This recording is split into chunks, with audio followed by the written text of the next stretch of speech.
Eu odeio Chico Buarque de Holanda. Olha que título, hein? Já chega com os dois pés no peito.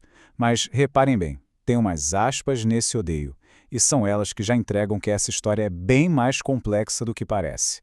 Vamos mergulhar nisso e entender que sentimento é esse de verdade.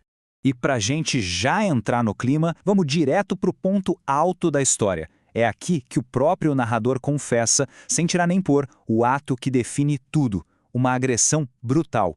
E ele não economiza nos adjetivos contra ninguém menos que o seu maior ídolo. E aí fica a grande questão, né? O que leva uma pessoa a sair da admiração mais profunda e chegar a um ato de violência tão extremo? É exatamente essa jornada psicológica que a gente vai desvendar agora.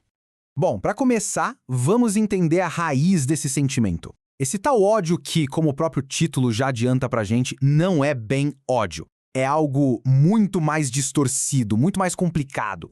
Vamos colocar as coisas em perspectiva. De um lado, a gente tem o protagonista, um auxiliar de contabilidade, um cara anônimo, com a vida que ele mesmo vê como vazia, frustrada, medíocre. Do outro lado, o ídolo, Chico Buarque, um gênio das artes, super famoso, talentoso e, o que mais choca o narrador, humilde. O abismo entre os dois é gigantesco e é aí que mora todo o problema. E aqui tá o pulo do gato. A admiração dele não era só pela música, sabe? Na cidade pequena dele, ser fã do Chico Buarque dava um certo status, criava essa identidade de rapaz culto. Era como se a genialidade do ídolo fosse um pouquinho dele também. Pelo menos era assim que ele se sentia. Agora a gente vai ver como essa admiração toda começa a azedar. Como, passo a passo, o ídolo começa a se transformar em alvo, durante uma viagem longa e, bom, fatídica. Tudo começa com um convite que parecia um sonho, jogar uma partida de futebol contra o time do Chico, o Politeama. Só que durante os 600 quilômetros dentro de um ônibus, a ansiedade vira uma crise existencial. Ele começa a comparar a vidinha dele com a genialidade do ídolo. A noite mal dormida numa pensão barata é a virada de chave. E quando ele finalmente encontra o Chico no estádio, a coisa só piora. O que é impressionante aqui é a honestidade brutal do narrador. Ele admite na lata, quanto mais perto ele chegava do ídolo, mais a sua própria vidinha sem graça parecia insuportável. E aquela admiração toda que era a base da identidade dele, virou raiva pura. O nome disso? Ressentimento. Não é um ódio simples, de jeito nenhum. É uma admiração que estragou, que azedou. O talento do outro, que antes inspirava, agora ofende. A existência do gênio passa a ser um lembrete constante da própria mediocridade. E é isso que vai mover toda a história. E com toda essa carga de ressentimento nas costas, chegamos ao campo de futebol. O palco onde esse drama todo finalmente vai explodir da pior forma possível. Então, durante o jogo acontece a humilhação máxima. O Chico Buarque, já com seus 70 anos, dribla o nosso narrador com uma caneta, passando a bola no meio das pernas dele e ainda marca um golaço. Pro protagonista, aquilo não foi só um drible. Foi como levar uma punhalada, uma ferida mortal na sua honra que já estava em frangalhos. E a reação a essa humilhação é imediata, é desproporcional. O que toma conta dele é um impulso puro, uma agressividade assassina, nas palavras dele mesmo. Todo aquele ressentimento que ele acumulou na viagem, na noite de insônia, tudo isso se canaliza num único momento de fúria cega.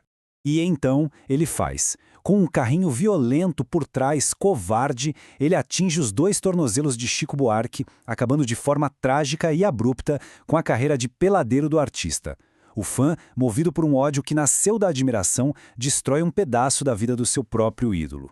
E o que acontece depois disso? Punição? Arrependimento? Que nada.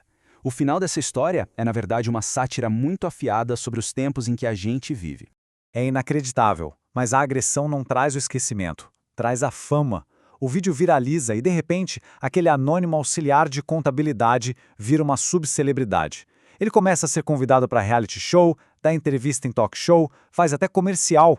Ele passa a viver daquilo que deveria ser sua maior vergonha. E é aqui que a crítica do conto fica escancarada. A gente vive numa sociedade do espetáculo, né?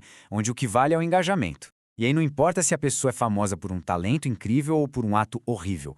A notoriedade, seja ela qual for, vira dinheiro. Mas, olha, essa história é só a porta de entrada. Ela nos abre para um universo muito maior de personagens e de reflexões. Eu odeio Chico Buarque de Holanda é o conto que abre e dá nome a este livro. É uma coleção de histórias que mergulha a fundo nas nossas fraquezas, nos nossos desejos mais estranhos e nas contradições que fazem da gente, gente. Ao longo das páginas, vamos encontrar outros personagens tão complexos quanto o nosso agressor de chuteiras. Tem uma ex-Miss Rodeio tentando virar influencer, um ex-DJ que simplesmente odeia o próprio nome. Todos eles, cada um do seu jeito, estão lidando com a fama, a desilusão e essa busca sem fim por um lugar no mundo. A história do fã de Chico Buarque é um retrato muito poderoso do que o ressentimento pode fazer com uma pessoa. Mas, e as outras formas que essa busca por reconhecimento pode tomar? Fica aí a pergunta e o convite para explorar as outras narrativas geniais desta obra.